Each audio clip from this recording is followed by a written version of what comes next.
Hi everyone! Welcome to Mystic Oracle PH.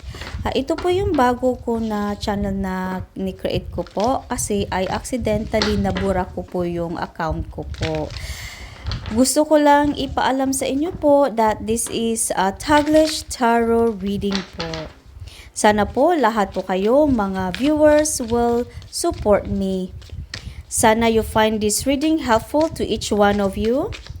Please only take mga messages na nakaka-resonate po kayo, and if it's not, then leave it behind. Kasi hindi pa para sa inyo po. Let's begin the reading.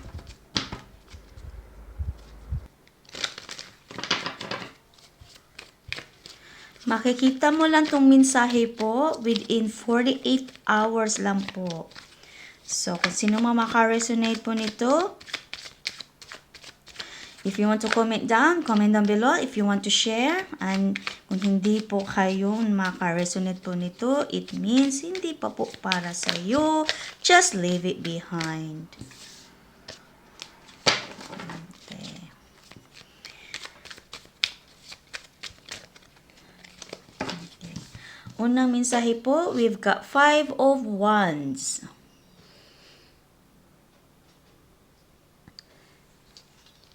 Five of Wands.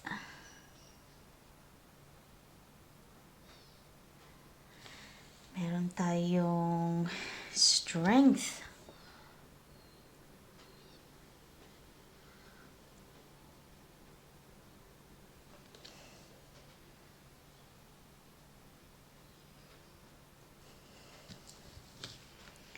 Two of Pentacles.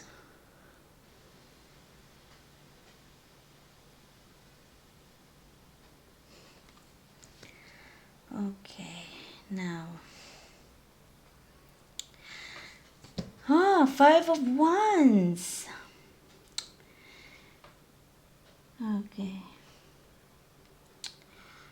Strength and Two of Pentacles. May kailangan ka na i-consider, or may kailangan ka i-consider kasi binibitbit mo yung problema na yan, obstacles or arguments na nagiging conflict siya. Okay? Yung sinasabi niya po dito, at saka kailangan mo ng courage. Kailangan ka daw na magiging strong ka. Okay. We'll get more to find out what is it, kung ano bang obstacle na yan. Okay. Oh, wow. Na-conflict na siya. Jeez. Okay. Let's get more.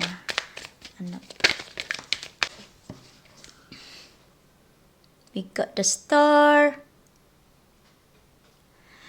Gusto mo na siyang matapos kasi napapagod ka na to deal with it. Pagod ka na.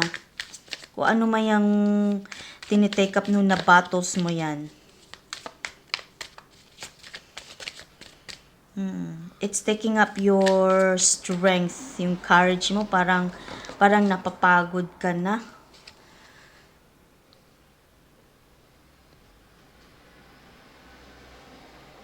Sobra ka ng pagod.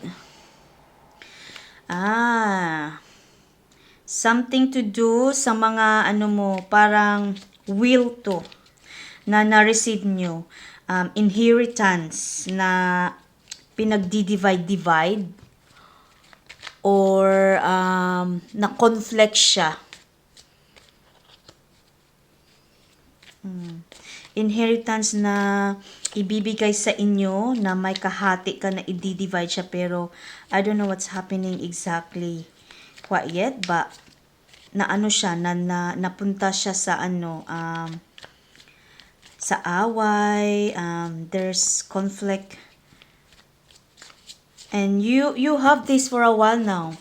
Gusto mo nang tapusin kasi ay parang pagod ka na, at saka you need the money as well.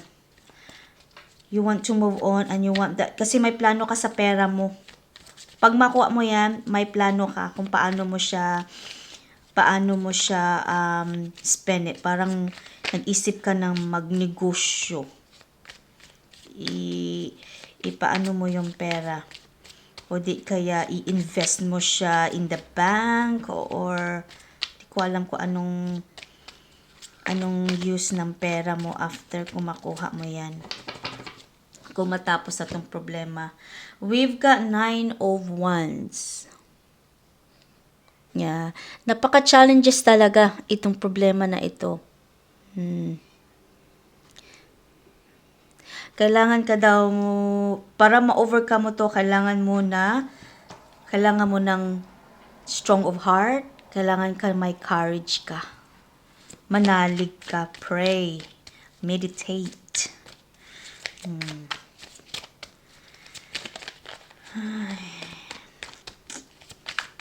Okay, ano pa? Kuha nga tayo na isang tarot to confirm it.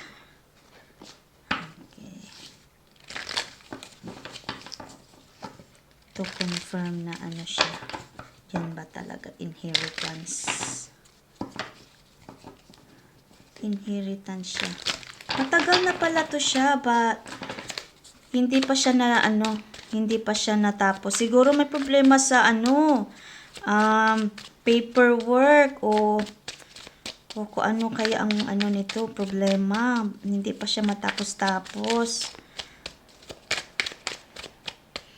Tapos, sa sobra ninyong kakaantay ilang years o buwan to, years or buwan, na siya, parang na-frustrate na kayo. You're not the only one na frustrate. The world,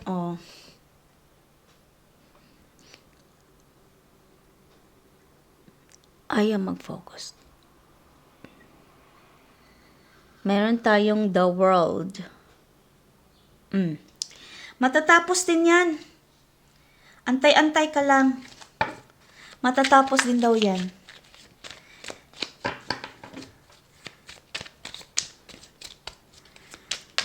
Okay. Confirmation mo yan, the world. Matatapos mo daw yan.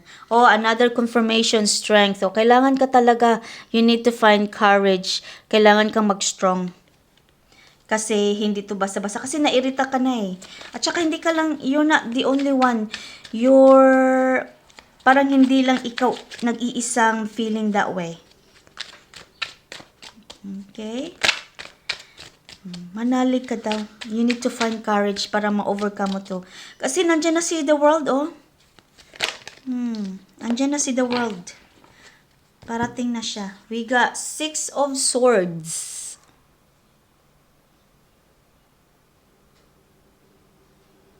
See? Yung journey mo yan, yung pagsubok na yan, matatapos na siya. Yan. You will get peace of mind soon. Meron tayong the Empress.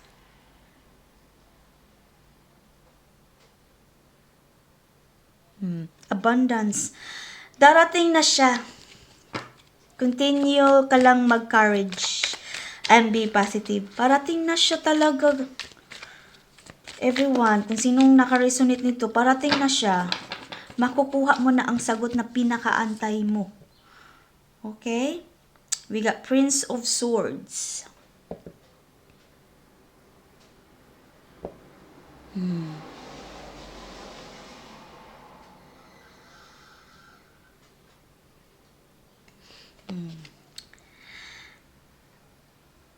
Siguro siguro sa sa paperwork na na-stuck ka.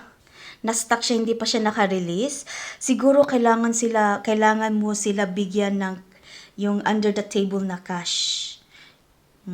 Yung para mabilisan yung proseso, kailangan mo magbigay ng pera sa kanila. Parang iba-bribe mo sila. Parang ganun siya. Kaya siya natagalan kasi kailangan nila ng pera to bribe them para i-process na yan. Yun yung sinasabi niya dito. So kung sino man naka-resonate, good luck. And I hope this message is very useful to you and informative. And that's all I can get connect na information. And I will see my next reading. Thanks for watching, and don't forget to continue to support my channel, please, everyone. Thank you. Goodbye. See you in my next reading.